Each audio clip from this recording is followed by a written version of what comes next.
Good afternoon, everyone. Welcome. It's wonderful to see you. My name is Barbora Příhodová. I'm the curator of PQ Talks, and I am here today to moderate our wonderful panel, Pedagogical Strategies in Response to the Global Pandemic.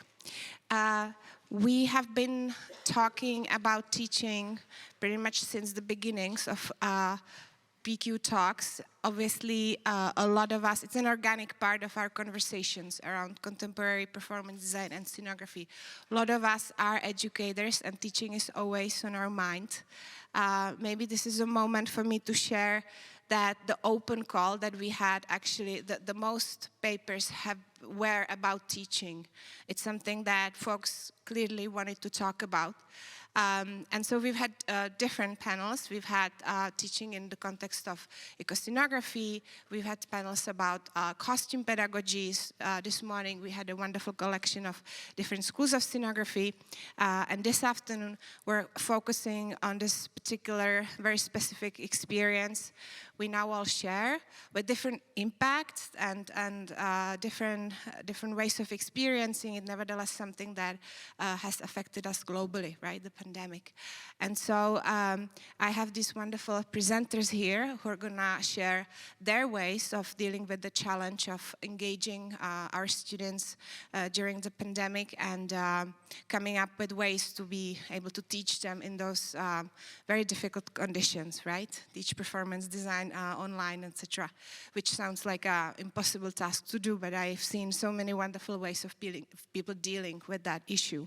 But one thing we really want to do, and that's something I should also say, that all these papers, this is a composite panel, which means that these contributors have come up with their proposals. I just sort of put them together, merged them together, so these ideas come from our speakers.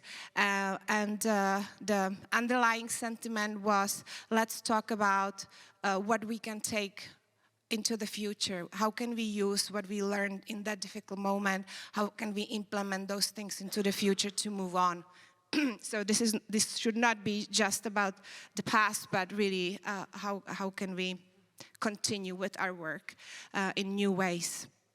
The structure is as follows. I have asked our panelists to prepare first around 5 minutes presentation of their work, and then I have a couple of questions for them, and finally we're gonna open up for a discussion with you all. So that's how it's gonna unfold.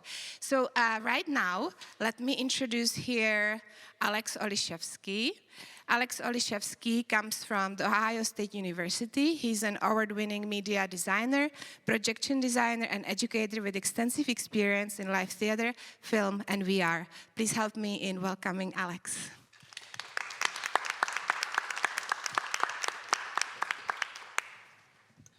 Thank you. Hello. My name is Alex Oliszewski. I do come from the Ohio State University in Columbus, Ohio. I teach media design for live performance and interactivity, as well as transdisciplinary storytelling. You can easily find me online if you look for OSU Alex Theater. You should be able to find me quite easily. And I'm really actually quite humbled to be here today, to be able to share my voice as a part of this conversation. Thank you, Barbora, and thank you. I'm really here to talk about some of the strategies that really worked for me and that I hope might work for you moving forward. The first strategy that I want to offer is really a call to grace. And the grace that I'm calling for is about acknowledging the shared experience of this trauma and the validation of the different ways that people are coping with it. Thank you. We need to normalize that this has been and continues to be a struggle. Here, grace is about giving ourselves and our students permission to adapt and to find new ways of learning and teaching, and to explicitly let our students know that they have permission to advocate for their needs in our classrooms, and that we're going to have their backs when they do. I call for us to set up supportive and depressurized tones for both online and in-person interactions and for fostering a positive and supportive learning environment. This really can't be overstated. The next time that you find yourself in a moment of friction, in a moment of unexpected adaptation, ask yourself and ask your students, what is the graceful way forward?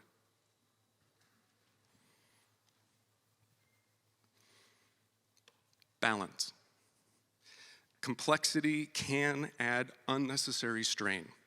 By simplifying, we can focus on what truly matters, both in terms of our learning outcomes, teaching plans, and in focusing on what truly matters to each of us as teachers and students and just people. Keep things simple, keep them graceful. Trust that in the next semester of classes, the next 4 weeks, the next 1 week, 1-day workshop, even in the 5-minute talk, planting seeds is enough. You don't have to cultivate the whole garden right now. Leave time for questions. Reverse design. It's always going to be simpler to answer the question, what project should my students be taking? What should they be working on? After we've clearly defined what exactly you want them to have learned at the end of the journey and how you intend to assess them. We do this in theater all the time. It should come naturally. Start at the end and work backwards. Teach time. What would a strategy of teaching time be to you? Frame the time that you have with your students with grace. Time is the most essential resource, and it is the final and most valuable currency that we have. Be careful about the language that you use around time. Deadlines are morbid and traumatizing. Perhaps there's a more playful way of planning for and acknowledging the achievements that our students unlock. Depressurize projects. Teach our students how to manage time wisely by framing it within the constraints of what we ask them to do. Give them permission to stop working when the time that you've asked them to spend has been spent.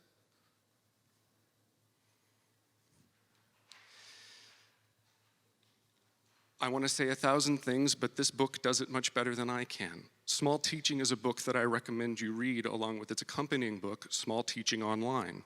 Its authors use science-based observations, advocate for the pedagogical strengths of reverse design, and other small things that we can do as teachers that have really big impacts, such as moving away from high-stakes exams and towards frequent, low-stakes, authentic assessments instead of these high-pressure moments. There's enough of those in life. Here, authentic means assessments that are clearly connected to learning outcomes and that avoid abstractions. They talk about assessing metacognition, asking students to think about their own thinking through self-assessments, and asking reflective questions. They provide guidance on how to approach the time that you have with students, how to plan that time in manageable amounts of material, and with a strategy that they call spaced practice. These are 2 excellent books.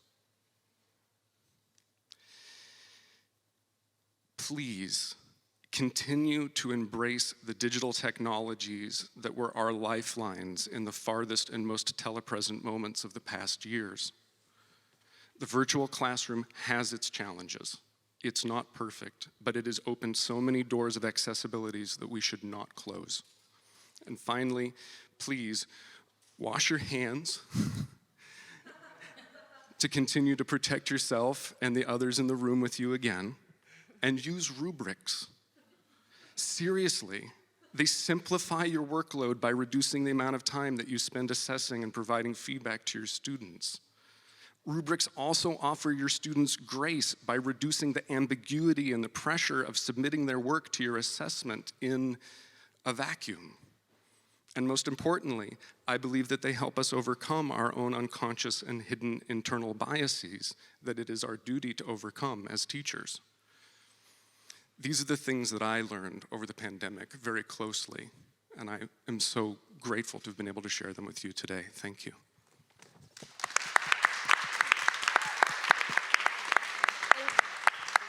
Thank you very much, Alex, for this. Our next speaker is Elavin Cruz from the La Salle College of St. Benilde, Philippines. Elavin is a scenographer and production manager. She has worked extensively in theater, television, concerts, and events. She's currently chair of Benilde's production design program. Welcome, Elavin.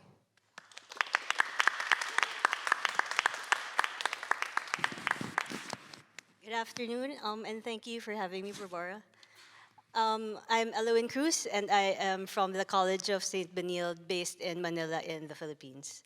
So in our college, we call it the Production Design Program, and we specialize in set, costume, and prop making for both theater and film production. And Benilde is actually the only college in the whole country that offers a specialized course in this field. So if a student would want to get into the industry, then I would say our school is your path to like the industry. The Philippines is actually known for having one of the longest lockdowns in the world. To give you an idea, our first face-to-face class only happened about less than 8 months ago. So from the time the pandemic started in 2020, we only had virtual and online classes. And it took a whole community of all these programs combined to actually help us survive the, not just the pandemic, but survive online teaching and making our program survive.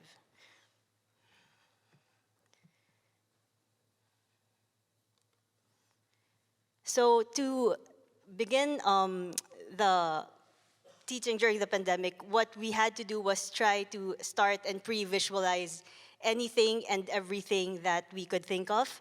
So we brought the spaces to the students since the students could not be in the space. And these students that we have some are from the provinces, the regions, and have not had any access maybe to like full-scale theaters or have seen big-scale productions. So it was up to us to give them an idea or a common starting point as to how things work, to talk about the process, and to have them visualize everything in every aspect, be it sets, costumes, lights, via virtual walkthroughs of any venue imaginable, even up to the Globe in the UK, which is half a world away from Manila.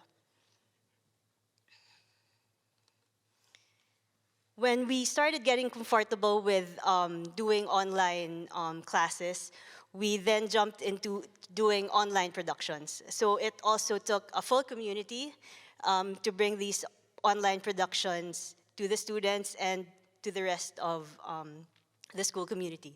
So we started by, if you look at the first photo, we had to rely on, I guess they call it eco-scenography. So it's really using anything and everything that you could find in the community. So it was collecting, in this case, egg cartons to be used as the backdrop for 4 different actors that we have on like the last scene. So for them to be able to get access to those backdrops is we would send it via courier. If you see the motorcycle in the first slide. And then each student would partner with an actor or maybe a costume designer, and they would have this sort of like peer-to-peer tutorial as to how they would set it up when it got to their home.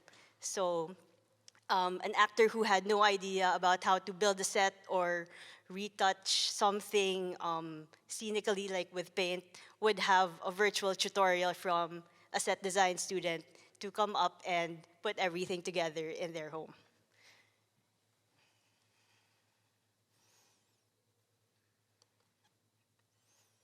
So aside from text-based work, Usually, we would be giving students a script, for example, like a Shakespeare play or a famous musical.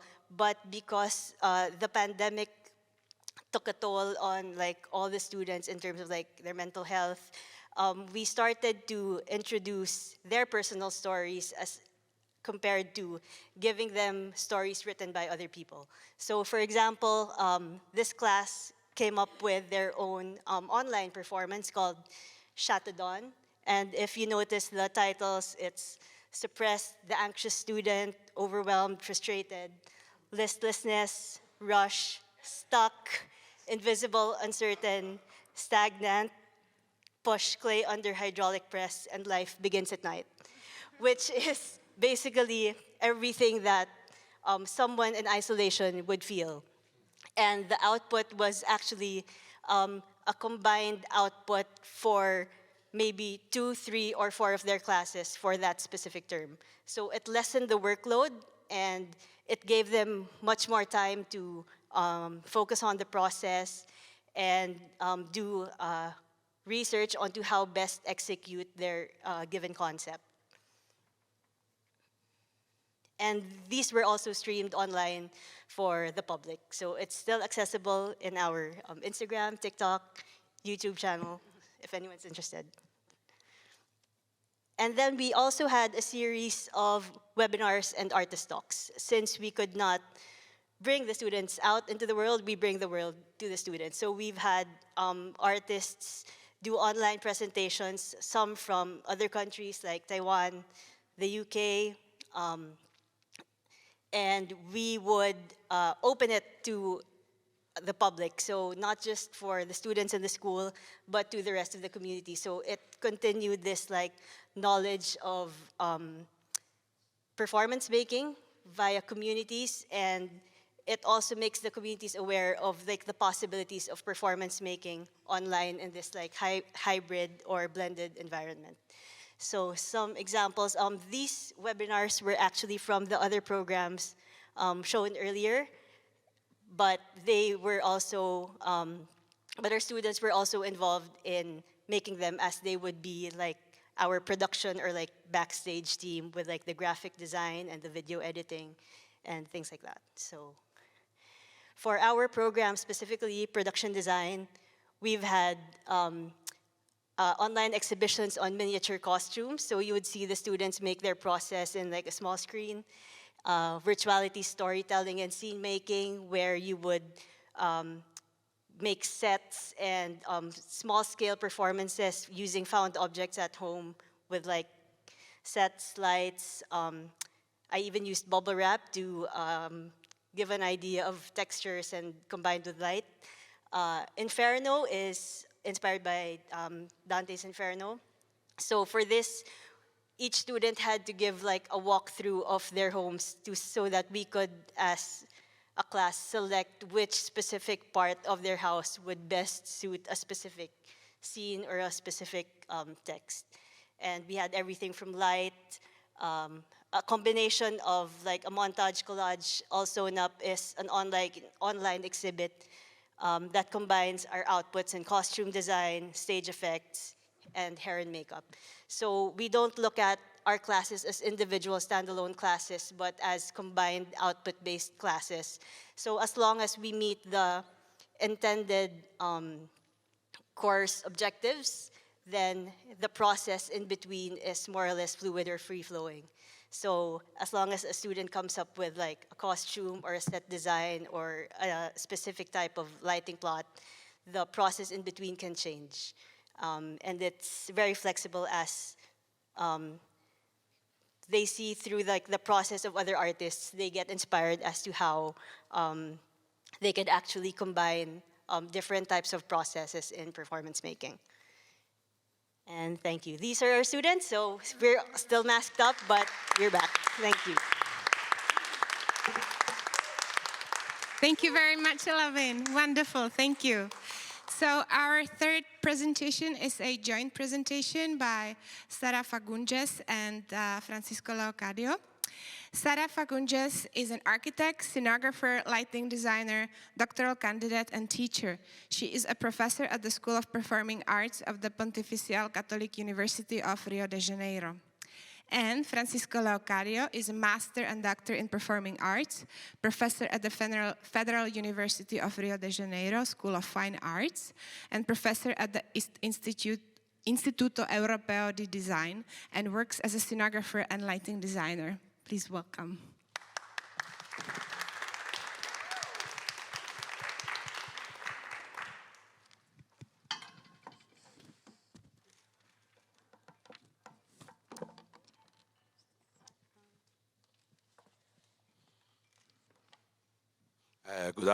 Good afternoon. Yeah, it's okay.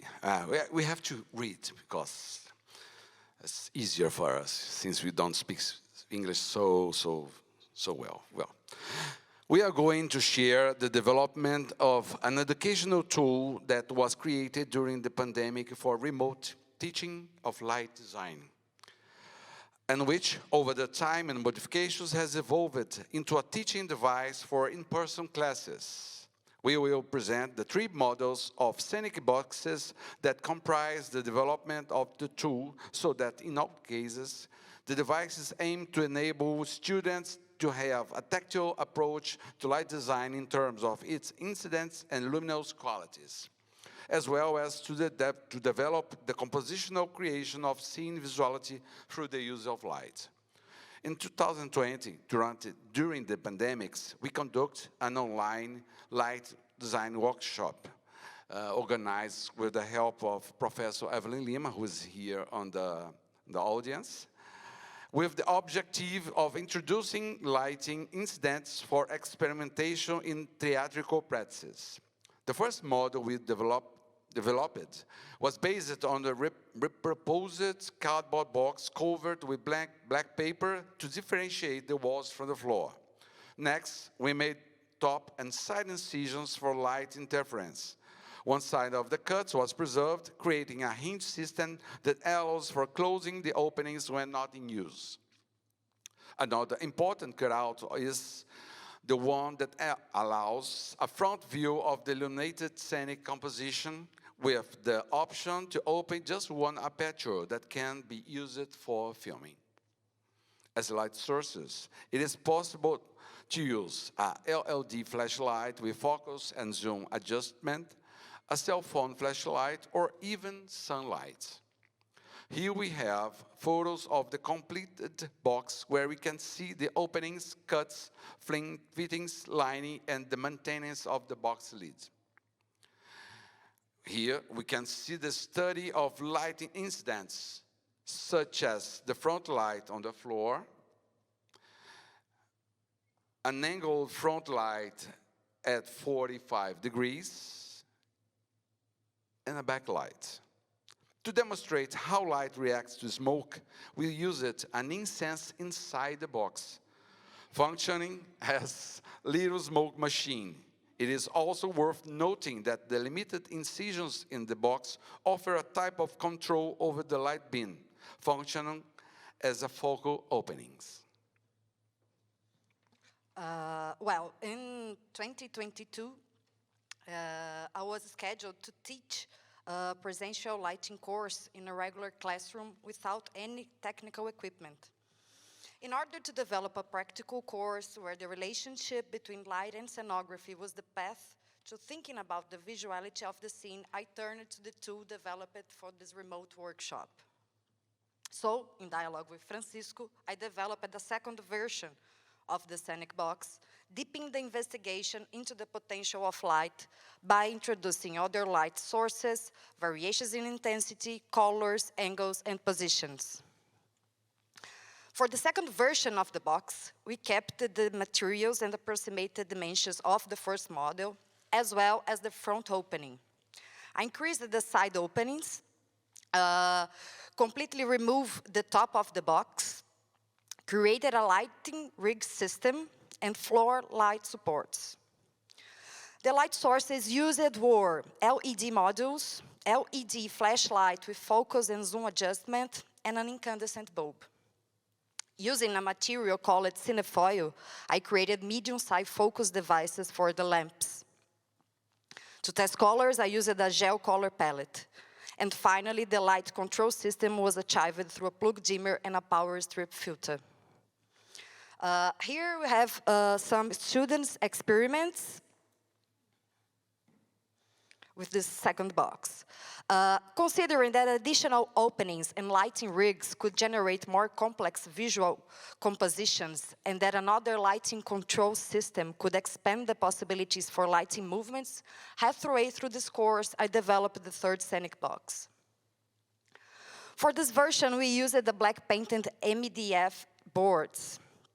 We increased the numbers of openings, lighting rigs, and lighting sources. Regarding the light materials, I kept the previously used sources, added a halogen bulb, and created more focus devices. For lighting control, I used an analog dimmer console. In this image, we see the students testing intensities and compositions, and in the second image, we see the assembled device. Here, we present some images taken from the student Julia Cristóvão.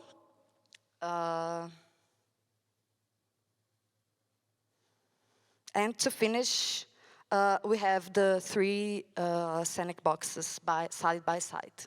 Thank you very much.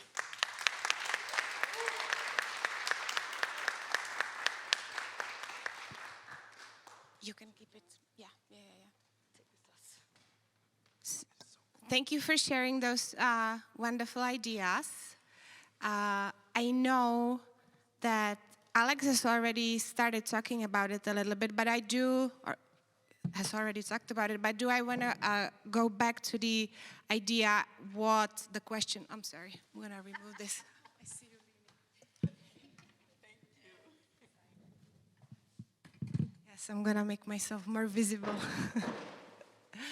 Yeah, I do want to talk a little bit more about, so what is it that we can take from the past experience into our teaching into the future? What are the strategies worth keeping?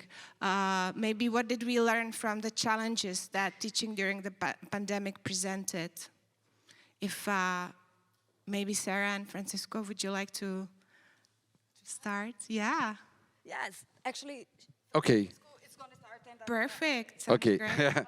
because we are going to talk about the first box. We initiate in the first box, and for the first box, it was totally on an online workshop. So we provide to the students a manual so they can do it at home. That's the way we show him how they can do it at home with simple materials like a cardboard box. So that's the way we are using simple elements like cell phone, even using sunlight. This is the way to simplify and to be very objective in the principles of the light. I'm gonna talk about the second and the third box, and for me the most interesting thing about this second box was that learning about technical issues, aspects such as light sources, angles, etc., was achieved through a visual compositions and in relation to scenography. This was an important point on the second device. About the third device, I'm going to highlight three aspects. The first of all, that the technical changes, the more opening, more cutouts, more lighting rigs, this expanded the possibilities of creating scenic visuality. And the control system not only provide more possibilities of creating compositions, but also gave the students the experience of lighting operation, which for me a very important moment of the lighting design. And to end, it's, I don't know, but these three models, they are not a progressive scale of one tool or a didactic tool, but they are versions of that can be used in different possibilities. And for the future, we were talking this morning that it could be used, the 3 boxes in one course, or the one box to project the light that's going to be realized. Because in this discipline that I was teaching, the final work was inside the box. We didn't make a transposition of the project to the real space. So I think that could be a possibility to use these devices like a way to project light. I don't know. I think that's it. Wonderful, thank you.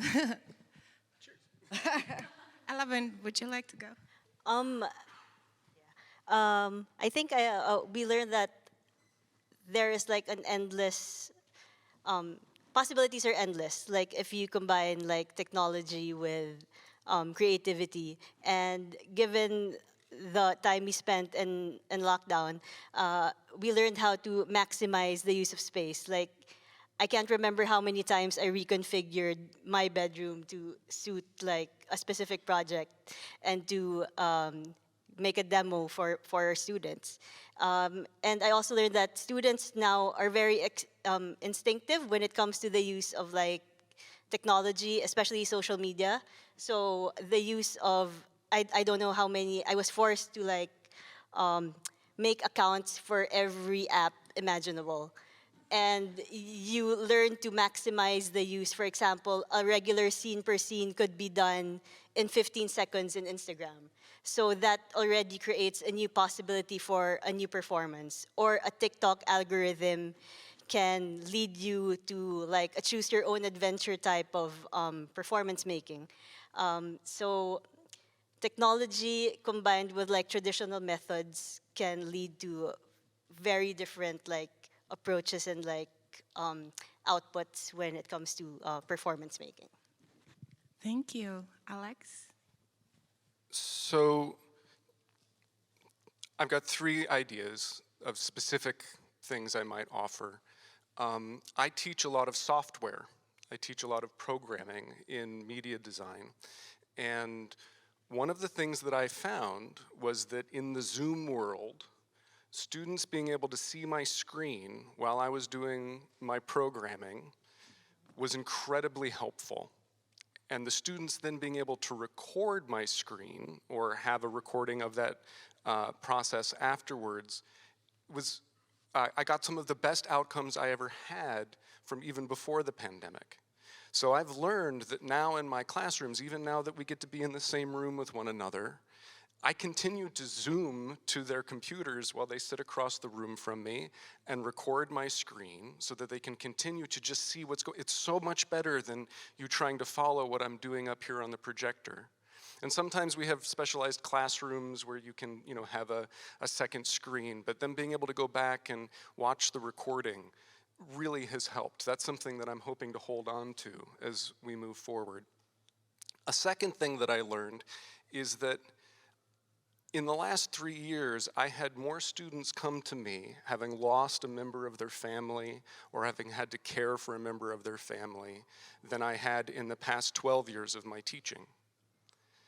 And flipping the script just a little bit by when they came to me and said, I need an extension. Instead of saying, you can have until Friday, me simply asking, how much time do you need? What would work for you? Me and the students became so much more connected and free to just be people for a moment. And the work actually got done when they were the ones that were able to tell me how much time they felt they needed. The third thing that I would like to offer is that when being in the room with students and things are going on that are big, it's really okay to take a moment to acknowledge them. Yes, that happened outside of these walls. How has it affected you today?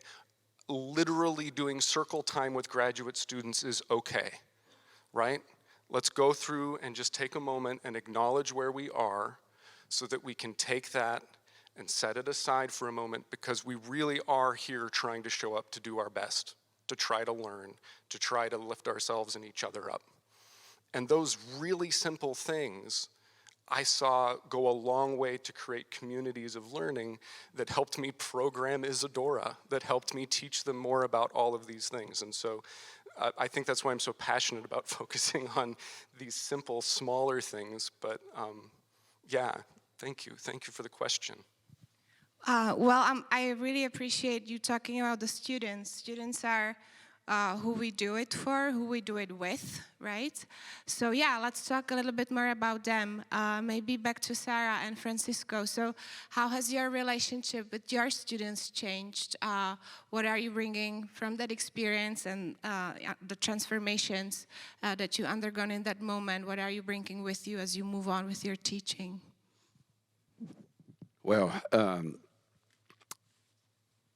before the pandemic days, we have a real, very intimate relationship with the students. The pandemic days create restrictions of relationships, and for me, it didn't work very well. But in that moment, it was the only way you have to have classes. When I came back to presential the presential classroom, I came back with the same relationship I used to have with the students. For me, it wasn't very happy to be outside, behind the screen. So I just come back to, until now, I have no good memories or something that I learned that I can transport to the classroom. Well, but who knows, in the future, I can notice something different. Yes, I was listening to you and thinking about this. That we are person, and this is a fundamental point that pandemics brings to us as in this relationship, because oh, my internet's down, you are the teacher or you are the student, and you have to solve that thing in the moment. But I agree with you that for me, the relationship between students, it's more than contents that we're going to teach them, or we're talking about trying every day to create learning communities. This is an important term to use, because I believe in the affection pedagogy. I don't know if I have very important teachers that teach me this way to have this relationship with the students. So I like to go to the theater with my students nowadays. We go to the theater once a month. We go to, after I have a presentation, we go to eat something together. And these things are making our relationships strongest and our classrooms more interesting for both of us, because for me, it's a very special experience. Every single day I go inside the classroom. I got nervous, it's 100 of feelings, but I think that is the way to look, not just to look to my important teachers that tell me how to do, but to look into to other important educators, thinkers, like Paulo Freire, like Bell Hooks, and I think that they have a lot to teach for us. I don't know, I think it's that. Thank you. Elavin, would you like to? I think Filipinos in general have a very close connection to family. So as a production design program, it has always been like a family. So we have this joke because my students actually call me Mama Lau, which is like, Yeah, my nickname. But you learn to adjust together because you get to know individual work environments of each student. So at a certain time during the pandemic, for example, we would leave Discord or like Zoom rooms open so that anyone at any time was available for a student. So it could be like a peer-to-peer thing or student faculty. The Zoom room was just open so that they get to work together and just see each other's work, or sometimes someone would be eating while another would be working on a project. But it was about the conversations that happen at that specific time that kind of like push everybody to move forward with their work. And I think we also didn't give a specific like a requirement in terms of like output. Like as you said earlier, it was when are you available as compared to this is your deadline. So if it means a student would work better through a digital rendering, as long as the context or the story is there, then we'd accept that. If it means an online consultation via text message because their internet couldn't connect via Zoom, then we'll adjust to that. So it was really a give and take kind of thing for both the students and the faculty. So thank you. Thank you. So at this point, I'm sorry, Alex. Yes, let's hear from you.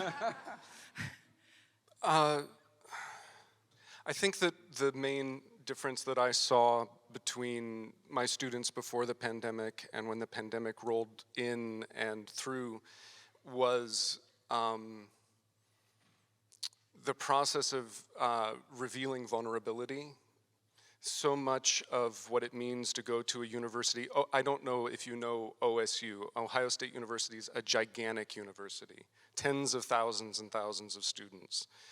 Spread out, like it literally is a mile between the two different buildings that I need to get to, right? My students were going from having this vast landscape that they had to navigate, full of social opportunities, full of buildings and mazes between them, to this very isolated world. It was very, very expectation breaking for what students expected from the OSU experience.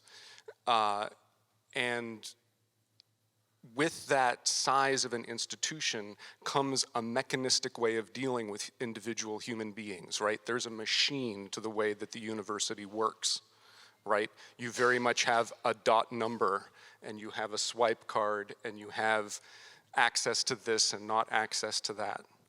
And students have always been vulnerable to that machine, always been vulnerable to the biases that are built into that machine. But during the pandemic, we're dealing with like constant sustained trauma at all times around us, and yet we're still trying to show up and learn something. We're still trying to show up and teach something. So one of the biggest changes that I found was, again, in these very small things, in trying to create community, in saying things like, hey, this isn't the class you have to worry about. This isn't going to be the moment in time that you have to be stressed out about when you're not here because something's going to go wrong and some number is going to be put into some computer that's going to ruin your scholarship. I'm not here to do anything but assess you in the most supportive way I can. Tell me who you are. If I need to know something about your context, I will help you navigate the machine because I see you as the person you are and I know how to deal with it. I've been here for 10 years. I've got your back. And that lets students show up and learn the stuff because you're just taking a little bit of acknowledgement of the vulnerabilities they have so that they're not sort of held with this anxiety and acknowledging, like, it was really, this was hard. It was hard. And just acknowledging that. I didn't like being behind the computer either. There was so many, I want to use like foul words that had to do with what we had to go through for the past 4 years. But I find that, you know, as we're coming back into the room and we're not having to wear masks and things are a little bit safer, that we're no less vulnerable, we're no less affected. And in fact, there's like almost a hangover that hangs over my students over what they had hoped to do versus what they got to do versus what I might have expected from a student 4 years ago versus what I might expect from a student now. And so it, maybe it's a bit poetic, but I really, I find that being here now with the students as they are coming in and trying to rip off my expectations of who they should have been or might have been lets me find out who's in the room with me just a little bit better and serve them just a little bit more and really enjoy the process of creating those communities. So, there. Would you like to respond? No, I was admiring his answer and Can you take the mic? sorry. And thinking about the knowing the student. Where do you live? Where are you from? Why are you here? I don't know my disciplines of lighting design. They how do you say obrigatória? Obliged discipline. Even it's they had to do this discipline. I always was interested, but why? What can this do for you as a person and in your day? And saw students, I don't know, looking for the sky in a different way. For me, was okay. They are sensible to the light, and this is the most important thing. That don't worry about the missing, the how to say, the deadline, yes. Don't worry about that. This is about another thing. Yes, but this was just this. Cheers. Yeah, I appreciate the ideas of knowing your students, learning about them. I guess it all comes down to caring for them, care as a form of love, which is really what Elavin was also talking about, being part of family. It is about love and care for the students, right? Beautiful. I know more of us have been dealing with this, so I do want to see if our audiences either have questions for our speakers or if they would like to share their experience, their thoughts on this. And Pavel is our first one, and we have more hands, so we're gonna need to redistribute, yeah. Thank you, so Pavel up there, and then we're gonna have, the next one is down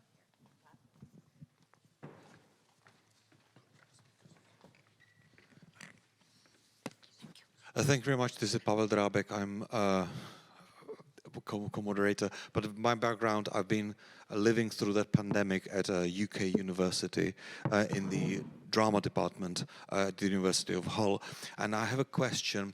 So I never know, and I know that Alex has spoken to Kat Ferguson, who has kind of navigated us very safely through that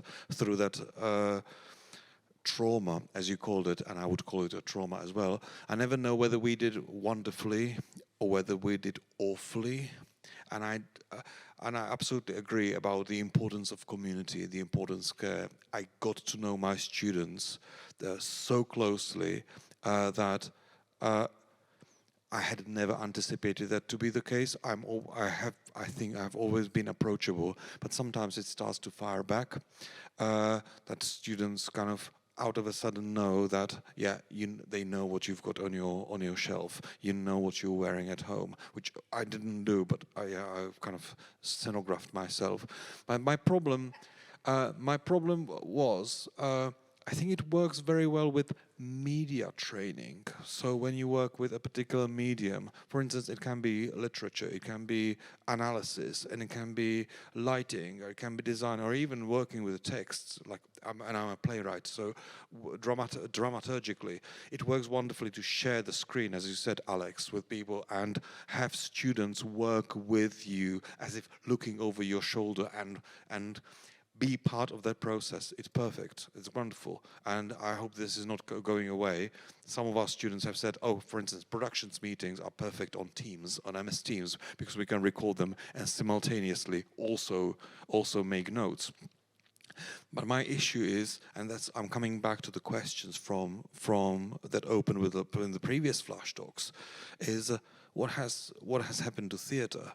Because that immediacy, that means lack of medium, that is the essence of theatre, the fact that we are able to kind of touch, and not touch physically, but I mean come into the immediate interaction, which is, I believe, some kind of essence of theatre, or is very important for the theatre, that cannot be replicated on Zoom. And I've noticed that there was an element of what I call emasculation, so the loss of muscles. So students after COVID do not know how to use their muscles. They may be intellectually fantastic from the point of view of media. They know wonderfully how to use TikTok. They know how to use Instagram. They know how to do incredible things, but they are treating themselves like useful screwdrivers rather than I need to use my hands to do this. And I wonder what your experience is about what I would call rediscovering the muscle in making theatre. That means someone's got to wake up, and you can't do it by clicking. So, for instance, I don't know whether you had this experience, but after we came back from COVID, for instance, there was a seminar. There were 15 people in that seminar group, and we only had 10 chairs, and I needed 5 chairs carrying from another room. I said, so we are 5 rooms short, and everyone was looking around. I'm like, yeah, as if looking for the mouse to click and order another Amazon delivery for 5 chairs. And before anyone kind of did something, I was back with the chairs, carrying them myself, which I don't mind. But this disappearance of the muscle, the physical agency, the presence in the room, which I believe is the essence of theatre, was missing. And I wonder whether you have had similar experiences, and how do you negotiate as pedagogues, as teachers, that kind of attitude? So not only the intellect and working with media, but get up from your arse and do it.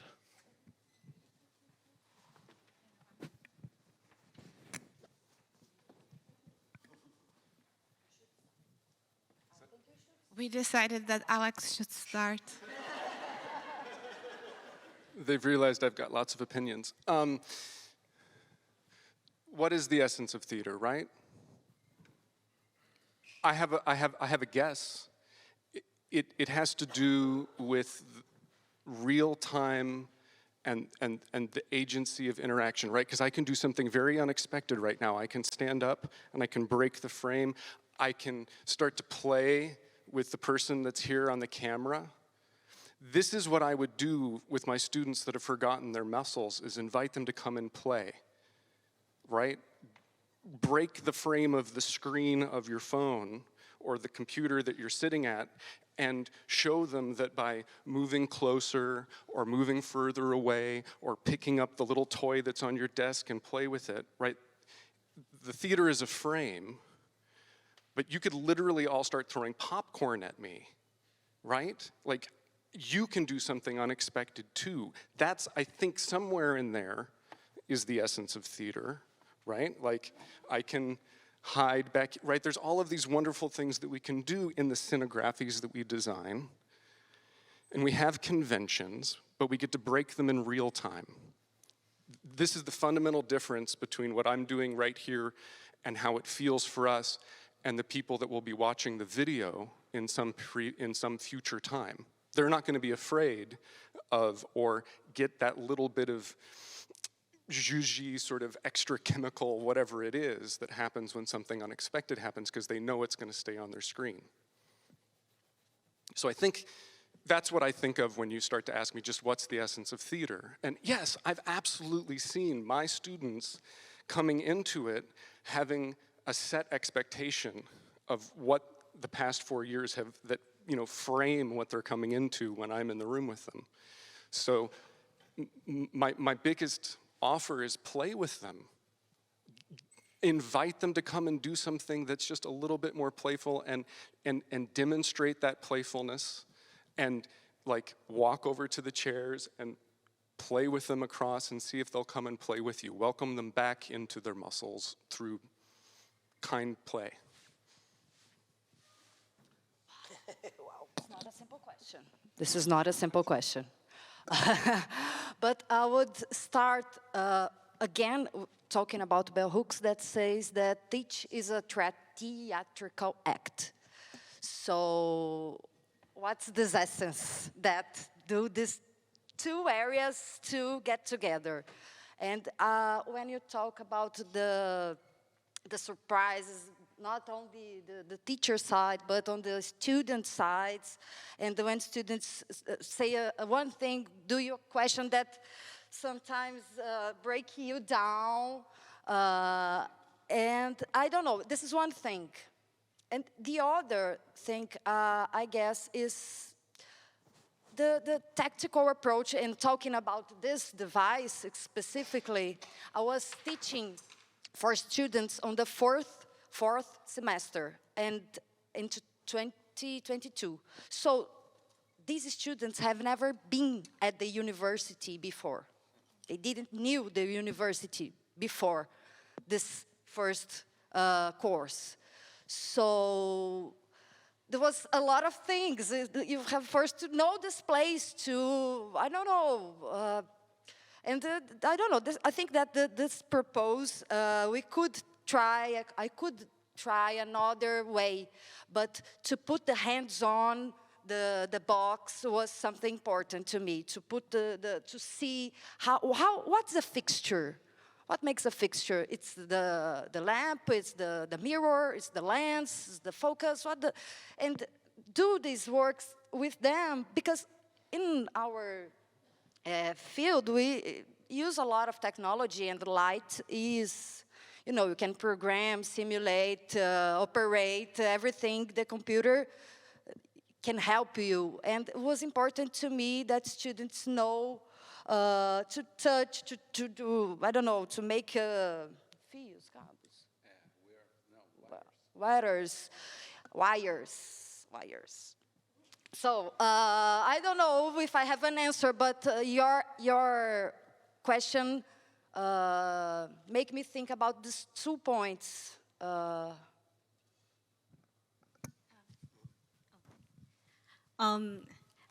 think nothing really beats the live audience experience, like live theater. So I think what worked for us in a way is we had to gradually go back face to face. Like, we didn't do it all at once. Like, one class for one batch every other week.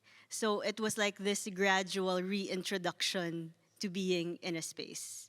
And in those classes, we had to choose like what activity. So it was like the more physical, like everybody paints panels, so they get their hands dirty, or everyone gets to try the genie lift. So it's not exactly a specific output in a class, but it's for them to be comfortable in the outside world, if I can use that. It's like, you know, moving draperies, bringing down the battens, going around the school, because it's their first time to actually be in the college. It's their first time. And we're just lucky we have a classroom, it's called the Scene Shop, which is basically a designer's playroom. So they get to work with like whatever power tools are available, even if it was for a personal project, just so they get familiar with like the tactility of things and just being in an environment other than their homes or like their bedrooms. And that's how you gradually reintroduce the performance spaces to them. So by play, I guess, like start with the playground, and then once they get comfortable in the space, then that's when you start challenging them, I guess. Thank you. Thank you. I think we had a question there. Yeah,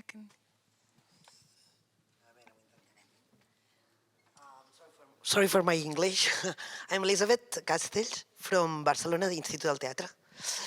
And I want to explain 3 things that we note after pandemic. And what do you think about this, okay?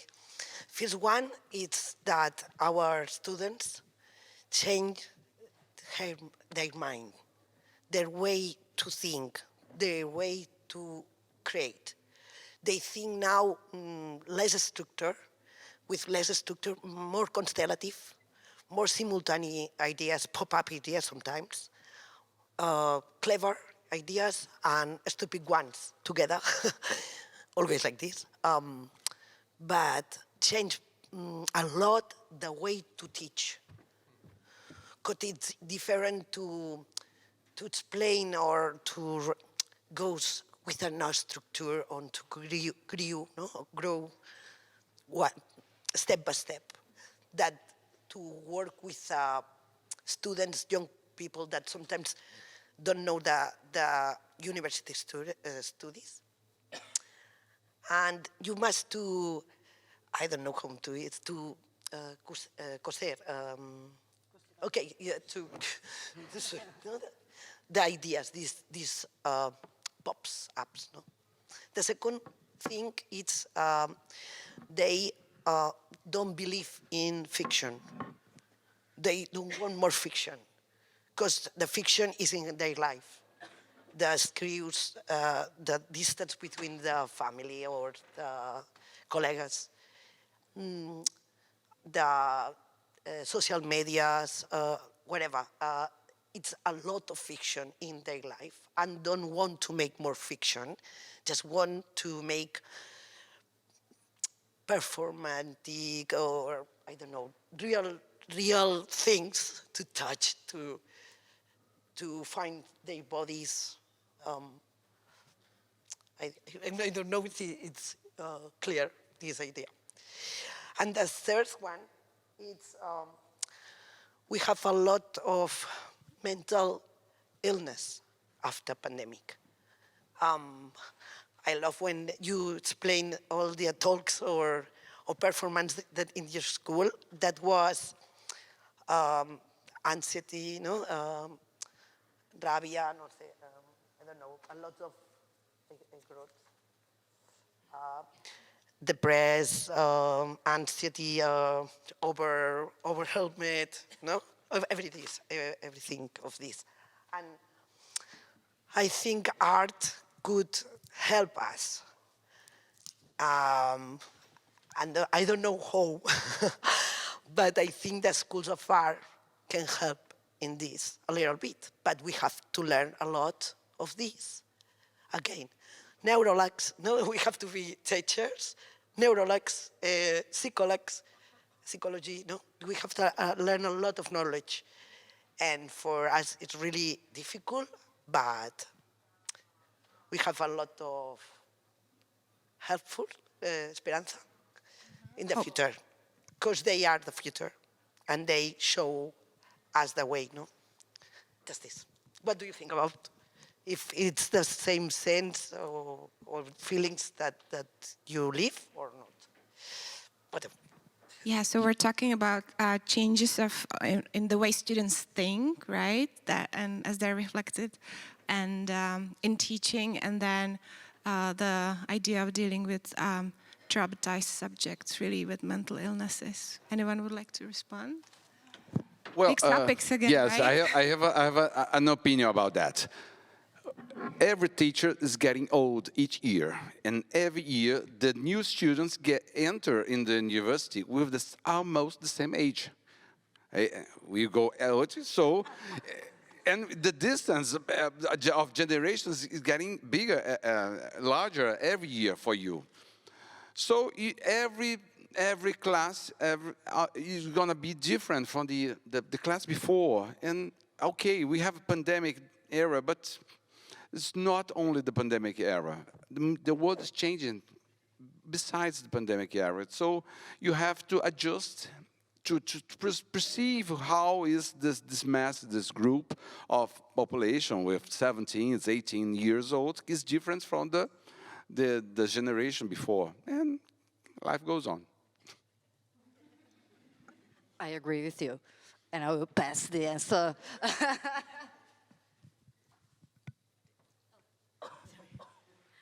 I'm not sure if I understood the question correctly, but we introduced a grading system that could accommodate such cases. We call it the incomplete. So you need to reach a specific grade or like a specific percentage of like the required outcomes in the course. But what the incomplete does is if the student falls under a specific category. So we have a department in our college called the, I'm not sure, Center for Inclusive Education, and so it's like a counseling center. So as faculty, I'm not in the right, how do you say it? I'm not trained to handle such situations.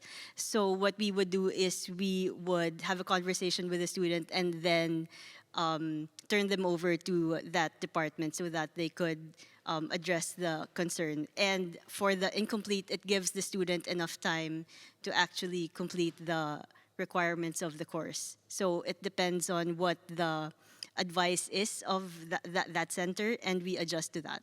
So it's more of like turning it over to the proper channel. Yes, yes, yes, yes, yes, that's a great idea.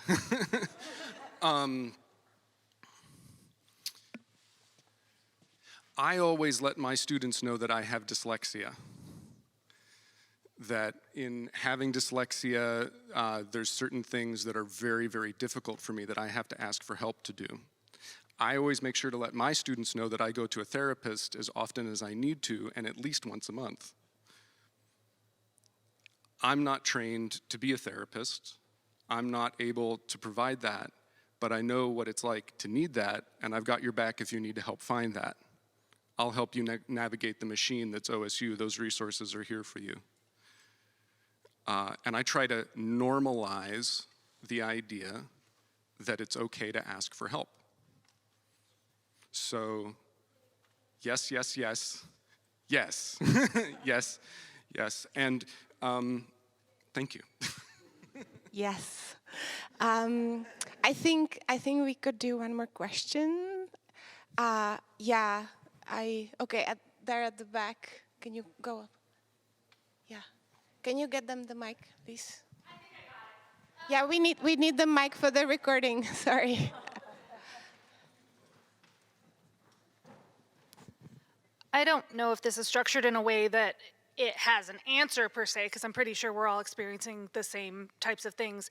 But I'm wondering where you find that balance yourselves. If anybody has an approach, a teachable approach, a hint on the fact that we're getting to a point where our students need this unprecedented flexibility in what being able to present mastery of the content looks like from their point of view. Some of that is peppered in through inclusivity ideas, and some of that is us being understanding. And the fact that more than ever, I've found coming back, quote unquote, in this post-pandemic era, that my students need much more prescribed instructions than they ever have before to actually achieve what we're doing. I'm having to find myself write down instructions that seem ridiculous, but of course they're used to, they went through this era where every one of their classes had a checklist in front of them, all of their notes were in front of them, all of their assignments, if they missed a piece of the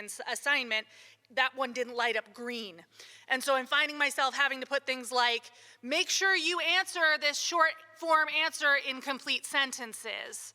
At the same time that I'm trying to give this unprecedented flexibility. And where I keep coming up short is I try to give students the ability and the structure to come with me, very, very much a come to me, let me know if you need accommodations. If you think something different will work to you, come to me. And then when they structure their own, it's missing these huge key points, and we don't realize it. I don't realize they were missing until we get to the finished project. You know what I mean? So I'm wondering if you have a way to guarantee, nobody has, if you have a way to help facilitate complete understanding in a structure that's theoretically something that a student came up with themselves, that shows to tick those boxes when your structure got to be modified out the window. That's such a great question. I personally deal with this a lot. But we have 15 seconds, so I don't know. Rubrics, rubrics, rubrics. I will tell you more about what I mean, but rubrics. Sarah, did you want to? Rubrics? Okay, shall we leave it at rubrics? Yes. Okay. All right. Okay. Thank you so much to our wonderful panelists, Elavin, Alex, Sarah, and Francisco. Thank you to our wonderful